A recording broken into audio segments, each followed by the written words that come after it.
27ಕ್ಕೆ ಮುಂದೂಡಿದೆ ಅನ್ನುವಂತ ಅಪ್ಡೇಟ್ ಬರ್ತಾ ಇದೆ. ಜನವರಿ 27ಕ್ಕೆ ವಿಚಾರಣೆಯನ್ನ ಮುಂದೂಡಿದೆ.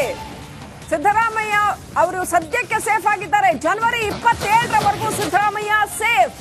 ತಾತ್ಕಾಲಿಕ ರಿಲೀಫ್ ಜನವರಿ 27ರವರೆಗೂ ಕೂಡ ಸಿದ್ದರಾಮಯ್ಯಗೆ ರಿಲೀಫ್. ಯಾಕಂತಂದ್ರೆ ಮೂಡಾ ಕೇಸನ್ನ ಸಿಬಿಐ ಕೊಡ್ಬೇಕೋ ಬೇಡವೋ ಅನ್ನೋ ವಿಚಾರಣೆಯನ್ನ ಹೈಕೋರ್ಟ್ ಏಕಸದಸ್ಯ ಪೀಠ ಜನವರಿ 27ಕ್ಕೆ ಮುಂದೂಡಿದೆ. ಸೊ ಜನವರಿ 27ನೇ ತಾರೀಕು ಮತ್ತೊಮ್ಮೆ ವಿಚಾರಣೆ ನಡೆಯುತ್ತೆ. ಆಗ ಬಹುಶಃ ಸಿಎಂ ಪರವಾದ ವಾದವನ್ನು ಕೂಡ ಕೇಳ್ತಾರೆ ಅಂತ ಅನ್ಸುತ್ತೆ ಕೋರ್ಟ್. ಅಲ್ಲಿವರೆಗೂ ಸಿಎಂಗೆ ತಾತ್ಕಾಲಿಕ ರಿಲೀಫ್. ಮೂಡಾ ವಿಚಾರದಲ್ಲಿ ಸಿಬಿಐಗೆ ಹೋಗ್ಬಿಡತ್ತಾ, ಏನಾಗತ್ತೆ ಅಂತ ರೈಟ್ ಇನ್ನೂ ಕೂಡ ಪ್ರಕ್ರಿಯೆ ನಡೀತಾ ಇದೆ. ವಕೀಲರು ಬೇರೆ ದಿನಾಂಕ ಮನವಿ ಮಾಡ್ಕೊಳ್ತಾ ಇದ್ದಾರೆ, ಇನ್ನೊಂದು ಡೇಟ್ ಕೊಡಿ ಅಂತ ಕೇಳ್ತಾ ಇದ್ದಾರೆ. Let's go back to Sunil. 27ನೇ ತಾರೀಕಿಗೆ ಅಡ್ಜರ್ನ್ ಆಯ್ತು, ಇನ್ನೂ ಕೂಡ ಕನ್ಫರ್ಮ್ ಇಲ್ಲ, ಇನ್ನೂ ಕೂಡ ಲಾಯರ್ ಬೇರೆ ಡೇಟ್ ಕೊಡಿ ಅಂತ ಕೇಳ್ತಾ ಇದ್ದಾರೆ. ಏನಾಗ್ಬೋದು? ಸದ್ಯಕ್ಕಂತೂ ಸಿದ್ದರಾಮಯ್ಯನವರಿಗೆ ತಾತ್ಕಾಲಿಕ ರಿಲೀಫ್ ಇದು, ಸರಿನಾ ಸುನಿಲ್? ಖಂಡಿತವಾಗಿಯೂ ಸದ್ಯಕ್ಕೆ ಸಿದ್ದರಾಮಯ್ಯ ಅವರಿಗೆ ಇದು ದೊಡ್ಡ ಮಟ್ಟದ ರಿಲೀಫ್ ಅಂತಲೇ ಹೇಳ್ಬೋದು. ಜೊತೆಗೆ ಇಲ್ಲಿ ಗಮನಿಸಬೇಕಾದಂತಹ ಒಂದು ವಿಚಾರ ಅಂತ ಹೇಳಿದ್ರೆ, ಕೋರ್ಟ್ ಈ ಒಂದು ಸಂದರ್ಭದಲ್ಲಿ ವಿಚಾರಣೆ ಸಂದರ್ಭದಲ್ಲಿ ಇಲ್ಲಿವರೆಗೆ ಲೋಕಾಯುಕ್ತ ಪೊಲೀಸರು ಈ ಪ್ರಕರಣಕ್ಕೆ ಸಂಬಂಧಪಟ್ಟಂತೆ ತನಿಖೆಯನ್ನ ನಡೆಸಿದ್ದಾರೆ. ಇದರ ನೆಕ್ಸ್ಟ್ ಹಿಯರಿಂಗ್ ಆಗೋದಕ್ಕಿಂತ ಒಂದು ದಿನ ಮುಂಚಿತವಾಗಿ ಲೋಕಾಯುಕ್ತ ಪೊಲೀಸರು ಇಲ್ಲಿವರೆಗೆ ಏನೇನು ತನಿಖೆಯನ್ನ ನಡೆಸಿದ್ದಾರೆ ಅದರ ಸಂಪೂರ್ಣವಾದಂತ ಒಂದು ವರದಿಯನ್ನ ಕೋರ್ಟ್ಗೆ ನೀಡಬೇಕು ಅನ್ನುವಂತ ಒಂದು ಆದೇಶವನ್ನು ಕೂಡ ನೀಡಿದ್ದಾರೆ.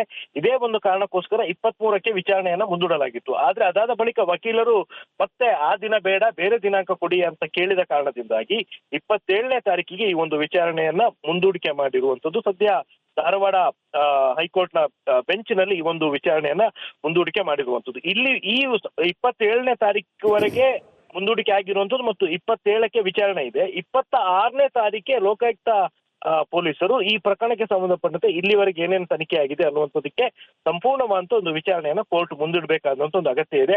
ಅಲ್ಲಿವರೆಗೆ ಲೋಕಾಯುಕ್ತ ಪೊಲೀಸರು ಈ ಪ್ರಕರಣಕ್ಕೆ ಸಂಬಂಧಪಟ್ಟಂತೆ ಬಾಕಿ ಉಳಿದಿರುವಂತಹ ವಿಚಾರಣೆಯನ್ನು ಕೂಡ ಮುಂದುವರಿಸಬಹುದು ಅನ್ನುವಂಥದ್ದು ಈ ಒಂದು ಆದೇಶದ ಪ್ರಮುಖ ವಿಚಾರ. ಶ್ರೀಲಕ್ಷ್ಮಿ, ಸೊ ಇದಕ್ಕೆ ಅಕಸ್ಮಾತ್ 27ಕ್ಕೂ ಒಂದು ವೇಳೆ ಸಿಬಿಐಗೆ ತನಿಖೆಗೆ ಕೊಡಬಹುದು ಅಂತ ಬಂದ್ರೆ ಅದಕ್ಕೆ ಆಕ್ಷೇಪಣೆಯನ್ನ ಸಲ್ಲಿಸಬಹುದಾ? ಯಾವ ರೀತಿಯಲ್ಲಿ ಸಲ್ಲಿಸಬಹುದು? ಅಥವಾ ಈಗ ಸಿಎಂ ಪರವಾದ ವಾದವನ್ನ ಇನ್ನೂ ಆಲಿಸಿದ್ಯಾ ಅಥವಾ ಇನ್ನೂ ಆಲಿಸಿಲ್ವಾ? ಅಥವಾ ನಾಡ್ದು 27ನೇ ತಾರೀಕು ಆಲಿಸುತ್ತಾ ಕೋರ್ಟ್? ಏನೆಲ್ಲ ಆಗ್ಬಹುದು ಸುನಿಲ್?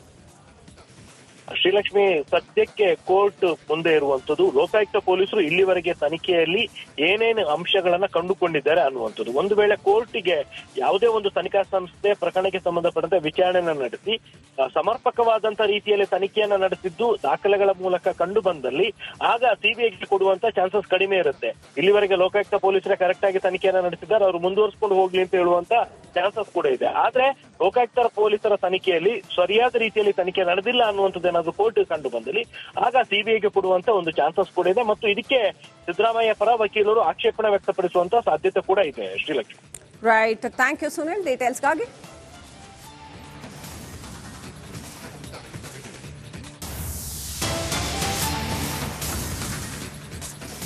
ವಿಚಾರಣೆ ಮಧ್ಯದಲ್ಲಿ ಆಕ್ಷೇಪಣೆಗಳನ್ನ ಪ್ರತಿವಾದಿಗಳಿಗೂ ನೀಡಬೇಕು. ಅಲ್ಲಿವರೆಗೂ ಲೋಕಾಯುಕ್ತ ತನಿಖೆ ಮುಂದುವರಿಯುತ್ತೆ. ಸೊ ಅಬ್ಜೆಕ್ಷನ್ಸ್ ಫೈಲ್ ಮಾಡೋದಕ್ಕೆ ಬೇರೆಯವ್ರಿಗೂ ಕೂಡ ಪ್ರತಿವಾದಿಗಳಿಗೂ ಅವಕಾಶ ಕೊಡಬೇಕು ಅಂತ ಜನವರಿ 27ರ ಬೆಳಗ್ಗೆ 10ವರೆಗೆ ಮತ್ತೆ ವಿಚಾರಣೆ ಮಾಡಲಾಗತ್ತೆ. ಅಲ್ಲಿವರೆಗೂ ಕೂಡ ಮುಂದೂಡಿಕೆ ಆಗಿದೆ.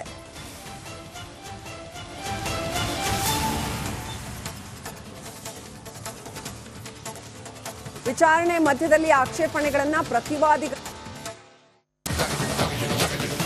27ಕ್ಕೆ ಮುಂದೂಡಿದೆ ಅನ್ನುವಂತ ಅಪ್ಡೇಟ್ ಬರ್ತಾ ಇದೆ.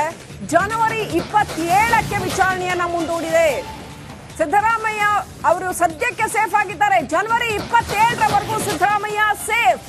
ತಾತ್ಕಾಲಿಕ ರಿಲೀಫ್ ಜನವರಿ 27ರವರೆಗೂ ಕೂಡ ಸಿದ್ದರಾಮಯ್ಯಗೆ ರಿಲೀಫ್. ಯಾಕಂತಂದ್ರೆ ಮೂಡಾ ಕೇಸನ್ನ ಸಿಬಿಐ ಕೊಡ್ಬೇಕೋ ಬೇಡವೋ ಅನ್ನೋ ವಿಚಾರಣೆಯನ್ನ ಹೈಕೋರ್ಟ್ ಏಕಸದಸ್ಯ ಪೀಠ ಜನವರಿ 27ಕ್ಕೆ ಮುಂದೂಡಿದೆ. ಸೊ ಜನವರಿ 27ನೇ ತಾರೀಕು ಮತ್ತೊಮ್ಮೆ ವಿಚಾರಣೆ ನಡೆಯುತ್ತೆ. ಆಗ ಬಹುಶಃ ಸಿಎಂ ಪರವಾದ ವಾದವನ್ನು ಕೂಡ ಕೇಳ್ತಾರೆ ಅಂತ ಅನ್ಸುತ್ತೆ ಕೋರ್ಟ್. ಅಲ್ಲಿವರೆಗೂ ಸಿಎಂಗೆ ತಾತ್ಕಾಲಿಕ ರಿಲೀಫ್. ಮೂಡಾ ವಿಚಾರದಲ್ಲಿ ಸಿಬಿಐಗೆ ಹೋಗ್ಬಿಡತ್ತಾ, ಏನಾಗತ್ತೆ ಅಂತ ರೈಟ್ ಇನ್ನೂ ಕೂಡ ಪ್ರಕ್ರಿಯೆ ನಡೀತಾ ಇದೆ. ವಕೀಲರು ಬೇರೆ ದಿನಾಂಕ ಮನವಿ ಮಾಡ್ಕೊಳ್ತಾ ಇದ್ದಾರೆ, ಇನ್ನೊಂದು ಡೇಟ್ ಕೊಡಿ ಅಂತ ಕೇಳ್ತಾ ಇದ್ದಾರೆ. Let's go back to Sunil. 27ನೇ ತಾರೀಕಿಗೆ ಅಡ್ಜರ್ನ್ ಆಯ್ತು, ಇನ್ನೂ ಕೂಡ ಕನ್ಫರ್ಮ್ ಇಲ್ಲ, ಇನ್ನೂ ಕೂಡ ಲಾಯರ್ ಬೇರೆ ಡೇಟ್ ಕೊಡಿ ಅಂತ ಕೇಳ್ತಾ ಇದ್ದಾರೆ. ಏನಾಗ್ಬೋದು? ಸದ್ಯಕ್ಕಂತೂ ಸಿದ್ದರಾಮಯ್ಯನವರಿಗೆ ತಾತ್ಕಾಲಿಕ ರಿಲೀಫ್ ಇದು, ಸರಿನಾ ಸುನಿಲ್? ಖಂಡಿತವಾಗಿಯೂ ಸದ್ಯಕ್ಕೆ ಸಿದ್ದರಾಮಯ್ಯ ಅವರಿಗೆ ಇದು ದೊಡ್ಡ ಮಟ್ಟದ ರಿಲೀಫ್ ಅಂತಲೇ ಹೇಳ್ಬೋದು. ಜೊತೆಗೆ ಇಲ್ಲಿ ಗಮನಿಸಬೇಕಾದಂತಹ ಒಂದು ವಿಚಾರ ಅಂತ ಹೇಳಿದ್ರೆ, ಕೋರ್ಟ್ ಈ ಒಂದು ಸಂದರ್ಭದಲ್ಲಿ ವಿಚಾರಣೆ ಸಂದರ್ಭದಲ್ಲಿ ಇಲ್ಲಿವರೆಗೆ ಲೋಕಾಯುಕ್ತ ಪೊಲೀಸರು ಈ ಪ್ರಕರಣಕ್ಕೆ ಸಂಬಂಧಪಟ್ಟಂತೆ ತನಿಖೆಯನ್ನ ನಡೆಸಿದ್ದಾರೆ. ಇದ್ರ ನೆಕ್ಸ್ಟ್ ಹಿಯರಿಂಗ್ ಆಗೋದಕ್ಕಿಂತ ಒಂದು ದಿನ ಮುಂಚಿತವಾಗಿ ಲೋಕಾಯುಕ್ತ ಪೊಲೀಸರು ಇಲ್ಲಿವರೆಗೆ ಏನೇನು ತನಿಖೆಯನ್ನ ನಡೆಸಿದ್ದಾರೆ ಅದರ ಸಂಪೂರ್ಣವಾದಂತ ಒಂದು ವರದಿಯನ್ನ ಕೋರ್ಟ್ಗೆ ನೀಡಬೇಕು ಅನ್ನುವಂತ ಒಂದು ಆದೇಶವನ್ನು ಕೂಡ ನೀಡಿದ್ದಾರೆ. ಇದೇ ಒಂದು ಕಾರಣಕ್ಕೋಸ್ಕರ 23ಕ್ಕೆ ವಿಚಾರಣೆಯನ್ನ ಮುಂದೂಡಲಾಗಿತ್ತು. ಆದ್ರೆ ಅದಾದ ಬಳಿಕ ವಕೀಲರು ಮತ್ತೆ ಆ ದಿನ ಬೇಡ, ಬೇರೆ ದಿನಾಂಕ ಕೊಡಿ ಅಂತ ಕೇಳಿದ ಕಾರಣದಿಂದಾಗಿ 27ನೇ ತಾರೀಕಿಗೆ ಈ ಒಂದು ವಿಚಾರಣೆಯನ್ನ ಮುಂದೂಡಿಕೆ ಮಾಡಿರುವಂತದ್ದು. ಸದ್ಯ ಧಾರವಾಡ ಹೈಕೋರ್ಟ್ ನ ಬೆಂಚ್ ನಲ್ಲಿ ಈ ಒಂದು ವಿಚಾರಣೆಯನ್ನ ಮುಂದೂಡಿಕೆ ಮಾಡಿರುವಂತದ್ದು. ಇಲ್ಲಿ ಈ 27ನೇ ತಾರೀಕುವರೆಗೆ ಮುಂದೂಡಿಕೆ ಆಗಿರುವಂತದ್ದು ಮತ್ತು 27ಕ್ಕೆ ವಿಚಾರಣೆ ಇದೆ. 26ನೇ ತಾರೀಕೆ ಲೋಕಾಯುಕ್ತ ಪೊಲೀಸರು ಈ ಪ್ರಕರಣಕ್ಕೆ ಸಂಬಂಧಪಟ್ಟಂತೆ ಇಲ್ಲಿವರೆಗೆ ಏನೇನು ತನಿಖೆ ಆಗಿದೆ ಅನ್ನುವಂಥದ್ದಕ್ಕೆ ಸಂಪೂರ್ಣವಾದಂತ ಒಂದು ವಿಚಾರಣೆಯನ್ನು ಕೋರ್ಟ್ ಮುಂದಿಡಬೇಕಾದಂತ ಒಂದು ಅಗತ್ಯ ಇದೆ. ಅಲ್ಲಿವರೆಗೆ ಲೋಕಾಯುಕ್ತ ಪೊಲೀಸರು ಈ ಪ್ರಕರಣಕ್ಕೆ ಸಂಬಂಧಪಟ್ಟಂತೆ ಬಾಕಿ ಉಳಿದಿರುವಂತಹ ವಿಚಾರಣೆಯನ್ನು ಕೂಡ ಮುಂದುವರಿಸಬಹುದು ಅನ್ನುವಂಥದ್ದು ಈ ಒಂದು ಆದೇಶದ ಪ್ರಮುಖ ವಿಚಾರ. ಶ್ರೀಲಕ್ಷ್ಮಿ, ಸೊ ಇದಕ್ಕೆ ಅಕಸ್ಮಾತ್ 27ಕ್ಕೂ ಒಂದು ವೇಳೆ ಸಿಬಿಐಗೆ ತನಿಖೆಗೆ ಕೊಡಬಹುದು ಅಂತ ಬಂದ್ರೆ ಅದಕ್ಕೆ ಆಕ್ಷೇಪಣೆಯನ್ನ ಸಲ್ಲಿಸಬಹುದಾ? ಯಾವ ರೀತಿಯಲ್ಲಿ ಸಲ್ಲಿಸಬಹುದು? ಅಥವಾ ಈಗ ಸಿಎಂ ಪರವಾದ ವಾದವನ್ನ ಇನ್ನೂ ಆಲಿಸಿದ್ಯಾ ಅಥವಾ ಇನ್ನೂ ಆಲಿಸಿಲ್ವಾ? ಅಥವಾ ನಾಡ್ದು 27ನೇ ತಾರೀಕು ಆಲಿಸುತ್ತಾ ಕೋರ್ಟ್? ಏನೆಲ್ಲ ಆಗ್ಬಹುದು ಸುನಿಲ್? ಶ್ರೀಲಕ್ಷ್ಮಿ, ಸದ್ಯಕ್ಕೆ ಕೋರ್ಟ್ ಮುಂದೆ ಇರುವಂತದ್ದು ಲೋಕಾಯುಕ್ತ ಪೊಲೀಸರು ಇಲ್ಲಿವರೆಗೆ ತನಿಖೆಯಲ್ಲಿ ಏನೇನು ಅಂಶಗಳನ್ನ ಕಂಡುಕೊಂಡಿದ್ದಾರೆ ಅನ್ನುವಂಥದ್ದು. ಒಂದು ವೇಳೆ ಕೋರ್ಟಿಗೆ ಯಾವುದೇ ಒಂದು ತನಿಖಾ ಸಂಸ್ಥೆ ಪ್ರಕರಣಕ್ಕೆ ಸಂಬಂಧಪಟ್ಟಂತೆ ವಿಚಾರಣೆಯನ್ನ ನಡೆಸಿ ಸಮರ್ಪಕವಾದಂತ ರೀತಿಯಲ್ಲಿ ತನಿಖೆಯನ್ನ ನಡೆಸಿದ್ದು ದಾಖಲೆಗಳ ಮೂಲಕ ಕಂಡು ಬಂದಲ್ಲಿ ಆಗ ಸಿಬಿಐಗೆ ಕೊಡುವಂತ ಚಾನ್ಸಸ್ ಕಡಿಮೆ ಇರುತ್ತೆ.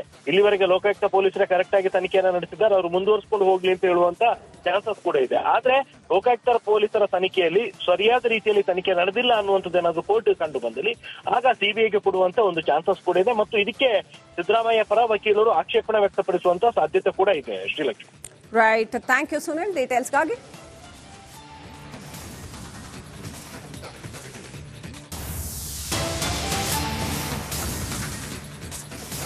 ವಿಚಾರಣೆ ಮಧ್ಯದಲ್ಲಿ ಆಕ್ಷೇಪಣೆಗಳನ್ನ ಪ್ರತಿವಾದಿಗಳಿಗೂ ನೀಡಬೇಕು, ಅಲ್ಲಿವರೆಗೂ ಲೋಕಾಯುಕ್ತ ತನಿಖೆ ಮುಂದುವರಿಯುತ್ತೆ. ಸೊ ಅಬ್ಜೆಕ್ಷನ್ಸ್ ಫೈಲ್ ಮಾಡೋದಕ್ಕೆ ಬೇರೆಯವ್ರಿಗೂ ಕೂಡ ಪ್ರತಿವಾದಿಗಳಿಗೂ ಅವಕಾಶ ಕೊಡಬೇಕು ಅಂತ ಜನವರಿ 27ರ ಬೆಳಗ್ಗೆ 10ವರೆಗೆ ಮತ್ತೆ ವಿಚಾರಣೆ ಮಾಡಲಾಗತ್ತೆ. ಅಲ್ಲಿವರೆಗೂ ಕೂಡ ಮುಂದೂಡಿಕೆ ಆಗಿದೆ.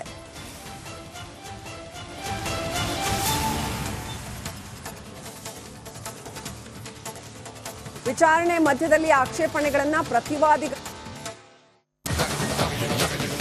27ಕ್ಕೆ ಮುಂದೂಡಿದೆ ಅನ್ನುವಂತ ಅಪ್ಡೇಟ್ ಬರ್ತಾ ಇದೆ. ಜನವರಿ 27ಕ್ಕೆ ವಿಚಾರಣೆಯನ್ನ ಮುಂದೂಡಿದೆ. ಸಿದ್ದರಾಮಯ್ಯ ಅವರು ಸದ್ಯಕ್ಕೆ ಸೇಫ್ ಆಗಿದ್ದಾರೆ. ಜನವರಿ 27ರವರೆಗೂ ಸಿದ್ದರಾಮಯ್ಯ ಸೇಫ್. ತಾತ್ಕಾಲಿಕ ರಿಲೀಫ್ ಜನವರಿ 27ರವರೆಗೂ ಕೂಡ ಸಿದ್ದರಾಮಯ್ಯಗೆ ರಿಲೀಫ್. ಯಾಕಂತಂದ್ರೆ ಮೂಡಾ ಕೇಸನ್ನ ಸಿಬಿಐ ಕೊಡ್ಬೇಕೋ ಬೇಡವೋ ಅನ್ನೋ ವಿಚಾರಣೆಯನ್ನ ಹೈಕೋರ್ಟ್ ಏಕಸದಸ್ಯ ಪೀಠ ಜನವರಿ 27ಕ್ಕೆ ಮುಂದೂಡಿದೆ. ಸೊ ಜನವರಿ 27ನೇ ತಾರೀಕು ಮತ್ತೊಮ್ಮೆ ವಿಚಾರಣೆ ನಡೆಯುತ್ತೆ. ಆಗ ಬಹುಶಃ ಸಿಎಂ ಪರವಾದ ವಾದವನ್ನು ಕೂಡ ಕೇಳ್ತಾರೆ ಅಂತ ಅನ್ಸುತ್ತೆ ಕೋರ್ಟ್. ಅಲ್ಲಿವರೆಗೂ ಸಿಎಂಗೆ ತಾತ್ಕಾಲಿಕ ರಿಲೀಫ್. ಮೂಡಾ ವಿಚಾರದಲ್ಲಿ ಸಿಬಿಐಗೆ ಹೋಗ್ಬಿಡತ್ತಾ, ಏನಾಗತ್ತೆ ಅಂತ ರೈಟ್ ಇನ್ನೂ ಕೂಡ ಪ್ರಕ್ರಿಯೆ ನಡೀತಾ ಇದೆ. ವಕೀಲರು ಬೇರೆ ದಿನಾಂಕ ಮನವಿ ಮಾಡ್ಕೊಳ್ತಾ ಇದ್ದಾರೆ, ಇನ್ನೊಂದು ಡೇಟ್ ಕೊಡಿ ಅಂತ ಕೇಳ್ತಾ ಇದ್ದಾರೆ. Let's go back to Sunil. Sunil, 27ನೇ ತಾರೀಕಿಗೆ ಅಡ್ಜರ್ನ್ ಆಯ್ತು, ಇನ್ನೂ ಕೂಡ ಕನ್ಫರ್ಮ್ ಇಲ್ಲ, ಇನ್ನೂ ಕೂಡ ಲಾಯರ್ ಬೇರೆ ಡೇಟ್ ಕೊಡಿ ಅಂತ ಕೇಳ್ತಾ ಇದ್ದಾರೆ. ಏನಾಗ್ಬೋದು? ಸದ್ಯಕ್ಕಂತೂ ಸಿದ್ದರಾಮಯ್ಯನವರಿಗೆ ತಾತ್ಕಾಲಿಕ ರಿಲೀಫ್ ಇದು, ಸರಿನಾ ಸುನಿಲ್?